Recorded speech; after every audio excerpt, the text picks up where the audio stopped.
नमस्कार दोस्तों, एक बार फिर से आप सभी का बड़े दिल से स्वागत है भाई मेरे इस यूट्यूब चैनल के ऊपर। एंड भाई आज के दिन हम सबसे पहले कवर करेंगे टाइटन शेयर को। अब देखो भाई, इसके अंदर आपको कंपनी के Q4 का एक अपडेट, एक ट्रेलर देखने को मिल चुका है। जैसा कि मैंने आपको पहले भी बताया है, जब भी कंपनियों के क्वार्टरली रिजल्ट आते हैं तो कंपनी एक छोटा सा आपको एक अपडेट देती है कि यार हमारे रिजल्ट कुछ इस प्रकार से रह सकते हैं। तो भाई उसको मैं एक ट्रेलर बोलता हूँ, ठीक है। तो भाई कंपनी का ट्रेलर किस प्रकार का रहा, तो चलो एक बार उस पर नजर डाल लेते हैं। तो दोस्तों, कंपनी के Q4 के अपडेट में आपको रेवेन्यू में जंप देखने को मिली है 17% की, वो भी कैसे, ईयर ऑन ईयर बेसिस पर। ईयर ऑन ईयर का मतलब समझते हो भाई, सेम क्वार्टर के हिसाब से, ठीक है। मतलब अभी जो क्वार्टर गया ना, उस हिसाब से Q4 इस साल का एंड सेम क्वार्टर पिछले साल का। तो भाई उस हिसाब से आपको 17% की जंप देखने को मिली है, किसमें, रेवेन्यू में। लेकिन अपना मेन पॉइंट ऑफकोर्स अपन को सबको पता है, कंपनी कैसे बहुत बड़ी प्रॉफिटेबल ऑफकोर्स रहेगी, हर बार के जैसे कंपनी का बिजनेस भी बढ़ेगा। लेकिन मेन पॉइंट भाई, स्टोर कितने खोले, तो भाई आपको सबसे ऊपर हाईलाइट में देखने को मिल रहा है 86, भाई 86 नए स्टोर खोलते हुए देखने को मिल चुकी है कंपनी, जो कि भाई बहुत अच्छी बात है। क्योंकि कंपनी का बिजनेस बढ़ रहा है तभी कंपनी स्टोर खोलती है, जो कि एक बहुत बढ़िया बात है। देखो, अगर आप ऐसी कंपनी की स्टडी करते हो जिनके स्टोर के हिसाब से बिजनेस चलता है, जैसे आप बात कर लो रिलायंस स्मार्ट, ऑफकोर्स वो तो चलो अभी मार्केट में नहीं है। तो आप बात कर लो डी-मार्ट, ठीक है। डी-मार्ट एक ऐसा बिजनेस है जहां पर आपको कंपनी के स्टोर हमेशा चेक करने चाहिए। सेम उसी प्रकार से आपको भाई टाइटन भी देखने को मिल जाती है, जो कि एक अच्छी चीज अपन को देखने को मिली कि यार 86 नए स्टोर देखने को मिल चुके हैं। अब दोस्तों, आपको एक चीज सिखाता हूँ। देखो, जब भी कंपनी के Q4 का अपडेट, मतलब जब भी कोई Q4 की बात नहीं है, जब भी कोई भी अपडेट आता है, मतलब ट्रेलर आता है, तो भाई आपको ना ये जो ट्रेलर होता है ना, एक बिटवीन द लाइन के हिसाब से ना, एक ओपन आप मतलब ओवरव्यू कर लो इनका, ठीक है।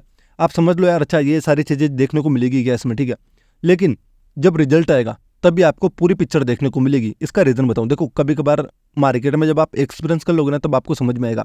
कभी कभार कंपनी क्या करती है, जैसे मान लो उनके रिजल्ट अच्छे नहीं है, ठीक है, प्रॉफिटेबल नहीं रही कंपनी, तो कंपनी बताऊं कैसे हाईलाइट बनाती है, मतलब अपना जो अपडेट होता है ट्रेलर कैसे पेश करती है कि हमारे ईयर ऑन ईयर बेसिस पर है ना वॉल्यूम में इतनी जंप देखने को मिली, मतलब हमारी सेल्स बढ़ रही है, ठीक है, या हमारे वॉल्यूम बढ़ रहे हैं।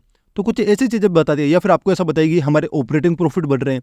लेकिन अगर आप उनका मेन रिजल्ट पढ़ोगे ना, तो वहां पर आपको देखने को मिलेगा लॉस, नेट प्रॉफिट लॉस। तो बस दोस्तों, इसी के कारण मैं आपको हमेशा बोलता हूँ कंपनी के रिजल्ट पढ़ो अगर आप लॉन्ग टर्म वाले हो तो, ठीक है।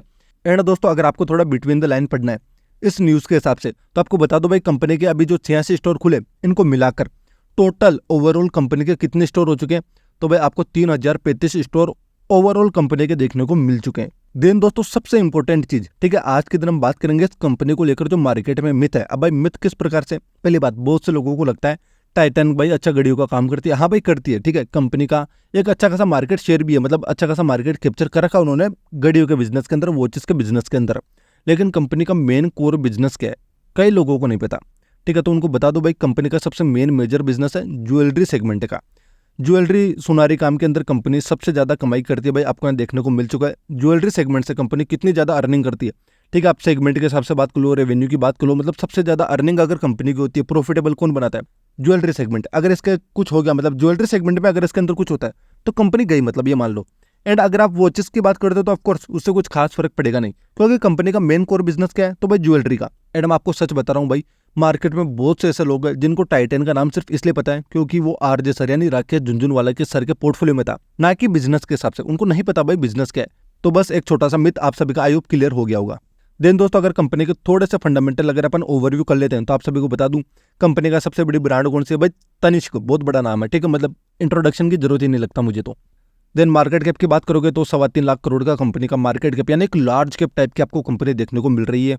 देन दोस्तों, बात करेंगे पीयर कंपैरिजन की ज्वेलरी सेगमेंट के अंदर, तो नंबर 1 कौन है भाई, of course Titan. And second number Kalyan jewellers. अगर आप चाहो तो कल्याण ज्वेलर्स को स्टडी कर सकते हो, कंपनी अच्छी है, डिसेंट है, एंड कंपनी में पोटेंशियल भी अच्छा खासा देखने को मिल जाता है। देन अगर अपन बात करेंगे इसके पीएनएल के बारे में, तो भाई क्या बताना बार बार, मतलब पीएनएल यार ऑफकोर्स प्रॉफिटेबल है एंड अच्छे खासे, मतलब ऐसा भी नहीं छोटी मोटी जंप, देखो भाई कितनी अच्छी खासी डिसेंट जंप देखने को मिल जाती है। देन बात करेंगे भाई कंपनी के कर्जे के बारे में, जो कि अपना मेन पॉइंट क्या है, लॉन्ग टर्म का, तो बस 28 करोड़ का है भाई, पहले 0 था अब 28 ले लिया, कोई बड़ी बात नहीं है, ना के बराबर ही देखने को मिल जाता है, इससे कुछ खास फर्क पड़ने वाला नहीं। देन दोस्तों, एक नजर कंपनी के शेयर होल्डिंग पैटर्न पर डालते हैं, तो वहां पर आपको प्रमोटर कितने देखने को मिलते हैं भाई, 52 से 53%, फॉरेन निवेशक 18 से 19, डोमेस्टिक की बात करो 10 से 11%, भाई अच्छी खासी, मतलब शेयर होल्डिंग पैटर्न को लेकर आपको कोई दिक्कत वाली चीज देखने को नहीं मिलती, क्योंकि भाई कंपनी डिसेंट है, ठीक है। कंपनी का प्रॉफिट एंड बिजनेस दोनों अच्छे देखने को मिल जाते हैं, जिसके चलते बहुत से इंस्टीट्यूशनल आपको इसके अंदर निवेश करते हुए देखने को मिल रहे हैं। देन दोस्तों, अब हम बात करेंगे इस वीडियो के सबसे मेन पॉइंट के बारे में। देखो भाई, मेरे को पता है बहुत से ऐसे लोग हैं जो इस वीडियो को अभी तक छोड़ के भाग चुके होंगे, ठीक है। एंड भाई जो अभी तक बने हुए वीडियो में, बस मुझे कमेंट में हाई लिख देना, मैं समझ जाऊंगा भाई बहुत से लोग अभी भी जो सीरियस है मार्केट को लेकर। एंड भाई अगर आप में 10 मिनट का भी पेशेंस नहीं है तो भाई मैं आपके बारे में क्या ही बोलूँ। तो भाई अब आपको एक चीज़ समझाता हूँ। देखो लॉन्ग टर्म की बात मैं हमेशा क्यों करता हूँ। टाइटन की अगर हम बात करते हैं, अभी आपने चेक करा 3 से 3.25 लाख करोड़ का कंपनी का मार्केट कैप देखने को मिलता है। तो 5 साल में कितना करना चाहिए? डबल, ठीक है ना। 5 साल में पैसा डबल, लेकिन 5 साल में इसने कितना करा? तो भाई ये देखो 250%, अप्रोक्सीमेटली 250, ठीक है। जो कि भाई बहुत ही बड़ी बात है, क्योंकि भाई जो लार्ज कैप कंपनी होती है ना वो नॉर्मली आपका पैसा डबल कर देती है, मतलब 100%। लेकिन भाई इन्होंने ज़्यादा क्यों दिया? क्योंकि भाई कंपनी का बिजनेस, मैंने बताऊँ आपको इन चीज़ों को समझना चाहिए। मैं बार बार आपको बिजनेस के पीछे क्यों, मतलब मैं इतना ज़्यादा क्यों बोल रहा हूँ। बिजनेस समझो, बिजनेस समझो भाई। बिजनेस ही आपको रिटर्न देता है, भले ही आप लार्ज कैप में हो चाहे स्मॉल कैप में। आप सभी को याद होगा मैंने बीच में बहुत सी वीडियो बनाई थी टाटा पावर के ऊपर, क्योंकि कंपनी का बिजनेस बदला था। एंड भाई वो भी कैसी कंपनी थी? Large cap. एंड रिटर्न देखो भाई कितने जोरदार दिए। अब मैं आपको इससे भी शानदार चीज़ बताता हूँ। मैं हमेशा आपको बोलता हूँ लॉन्ग टर्म में पैसा बनता है। अब इसका रीजन बताऊँ। अब आप 5 साल रुक गए, ठीक है। नॉर्मली जो 5 साल 10 साल रुक गया, ठीक है, ज़्यादा ज़्यादा 200 400 500%, ठीक है।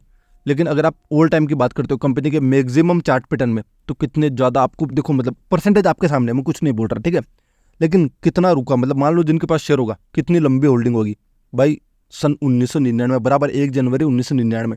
मतलब आप इन चीज़ों को समझो। लॉन्ग टर्म, कितना लॉन्ग टर्म में लोग रुकते हैं भाई, कहाँ जाके, मतलब कितना लंबे में आपका पैसा बनता है। इसलिए मैं आपको कई बार बोलता हूँ जितना लॉन्ग रुकोगे भाई उतना ज़्यादा आपका पैसा बनेगा।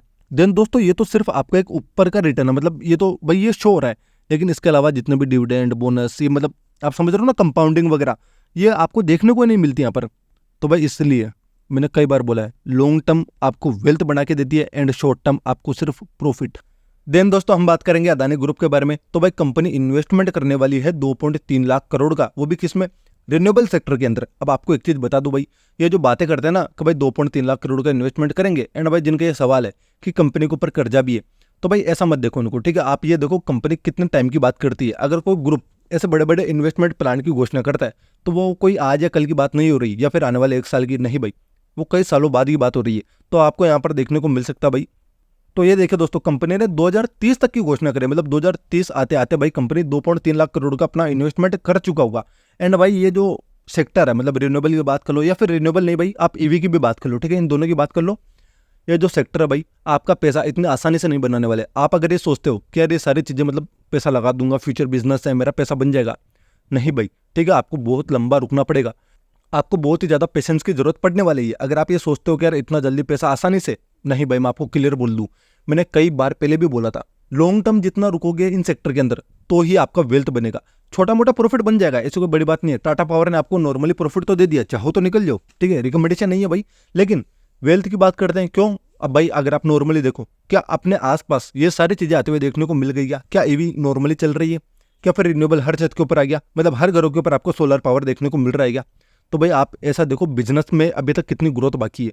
तो भाई मैं आपको अभी भी यही बोल रहा हूँ, लॉन्ग टर्म में रुको इन सेक्टर के अंदर, ठीक है। अभी पूरा मैदान खाली पड़ा है यार, मतलब मार्केट कैप्चर करने के लिए बहुत कुछ बाकी है। एंड भाई कंपनी कर क्या रही है, मतलब ये जो घोषणा हुई है, तो भाई अपना कैपेसिटी बढ़ाने वाली है, ठीक है।